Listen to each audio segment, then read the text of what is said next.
Let's talk about the absolute train wreck that was my first SAT test day. Picture this. It's 6 a.m. on a Saturday in December. The Christmas lights outside are twinkling, but my world is about to go dark. For 3 months, I've been all about the good vibes. My vision board had my dream score plastered on it. I was doing daily affirmations, telling myself I am a 1550. I was manifesting so hard, too. I basically thought I could just walk in, wink at the test booklet, and it would fill itself out. Spoiler alert, that is not how the SAT works. So, my alarm goes off, and instead of getting ready like a normal person, I make my first mistake. I grab my phone and start scrolling the college subreddit. Big mistake. Huge. It's just a wall of anxiety from other high schoolers, and suddenly, I'm spiraling. The real panic sets in when I realize something truly horrifying. I'd been so focused on manifesting my score that I forgot to actually prepare for the test day itself. I hadn't packed a single thing. And that, my friends, is where our cautionary tale begins. This is everything that went wrong, so you can avoid my fate. First up, the forgotten essentials.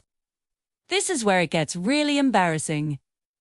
I get to the test center, feeling all this nervous energy, and I reach into my bag for my ID. It's not there. It's sitting on my desk at home. I had to spend 10 precious minutes trying to convince the proctor that I was, in fact, me. I showed them my school portal on my phone, my Instagram. I was desperate. They let me in by some miracle, but the stress was already through the roof. So, pro tip number 1, your photo ID is not a suggestion. It is the law of the land. Bring it. Physical, government-issued ID. A screenshot of your driver's license will get you laughed out of the building. Next, the snack situation. The SAT is a marathon, not a sprint. Your brain is a muscle, and it needs fuel. I went in on an empty stomach because I was too nervous to eat. By the time I hit the reading section, my brain had completely checked out. I was trying to analyze some dense passage about 18th century British politics. But all I could think about was pizza. My focus just completely crashed. You're allowed to have snacks and water during breaks. Use that. Bring a granola bar, some fruit, a bag of chips. I don't care what it is, just bring something.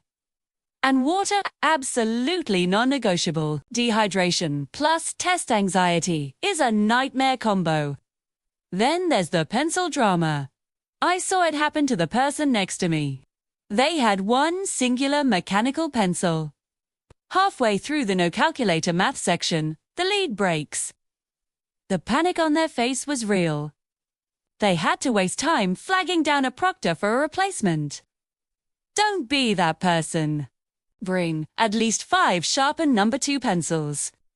Bring a sharpener. The test center might have extras, but why would you risk your entire future on the off chance they have a spare pencil? It's just not worth the gamble. Oh, and the admission ticket. You know, the one thing they explicitly tell you to print and bring. Yeah, that was also sitting on my desk, right next to my ID. The proctor was able to find me on the roster. So again, I got lucky. Breathe. But that moment of pure cold sweat panic when I realized I didn't have it. I could have lived without that. Just print the ticket. And you know what? Screenshot it on your phone as a backup, just in case. It takes 2 seconds and saves you a world of stress. Let's talk about the environment. Test centers are notoriously unpredictable. Mine felt like an Arctic tundra. Wearing a t-shirt and was literally shivering through the entire essay section. It's impossible to focus on writing a coherent argument when your teeth are chattering. You are allowed to bring a sweater or a hoodie. Wear layers. Your physical comfort directly impacts your mental performance. Don't let being cold be the reason you can't focus. And finally, the biggest offender of them all, The phone. Okay, so I did remember to put my phone in my bag.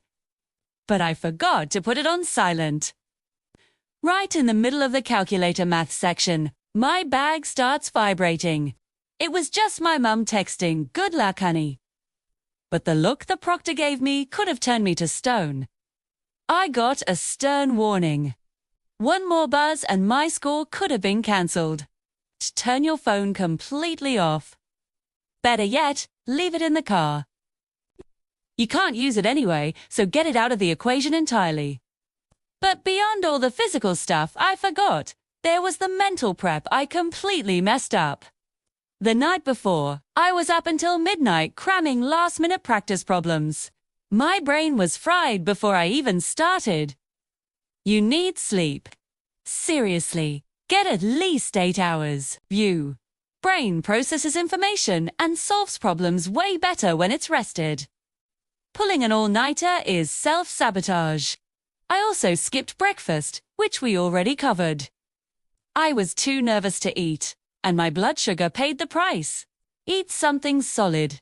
Toast with peanut butter, oatmeal, a smoothie with protein. Something that will give you slow-release energy, not a sugar rush that leads to a crash. Oh, and the biggest thing I forgot to do? Give myself grace. I was so obsessed with getting a perfect score that any small mistake sent me into a spiral. I spent more time worrying about failing than I did actually answering the questions. Remember, the SAT is just one test on one day. It does not define your intelligence, your worth, or your entire future. Breathe. Just show up and do the best you can with the knowledge you have. So, fast forward to my next test date. I was a completely different person. I had a clear pouch with my ID and printed ticket. I had 2 water bottles and a granola bar. I had a whole case of freshly sharpened pencils. I wore my favorite comfy hoodie. And my phone. There was powered down and locked in the glove compartment of my car. I walked in feeling calm, collected, and in control. I wasn't worried about the small stuff, because I had already handled it, and that peace of mind made all the difference. I could actually focus on the test. So here's your official Don't Be Like First Time Maya checklist. Before you leave the house, photo ID, admission ticket, multiple pencils and an eraser, the approved calculator with fresh batteries, water, a snack, a comfy sweater, and most importantly, a good night's sleep, a real breakfast, and the mindset that you're just there to do your best. The SAT is hard enough without shooting yourself in the foot before you even start. Handle the logistics, show up ready, and let all your hard work speak for itself. You've got this. Thanks for listening to my story, and I hope it helps you crush your test day. Be sure to like and subscribe for more tips. Appreciate you riding along for our cosmic journey. If today's mission brought you the knowledge that slaps, make sure to hit that like button to boost that signal. Subscribe if you're locked in for our next watch. And don't miss the link tree. It's got all the goods for AP Bio, PSAT Math, and SAT Math. Before I sign out, make sure you're all in one orbit and diving in. Killing out. Till next time.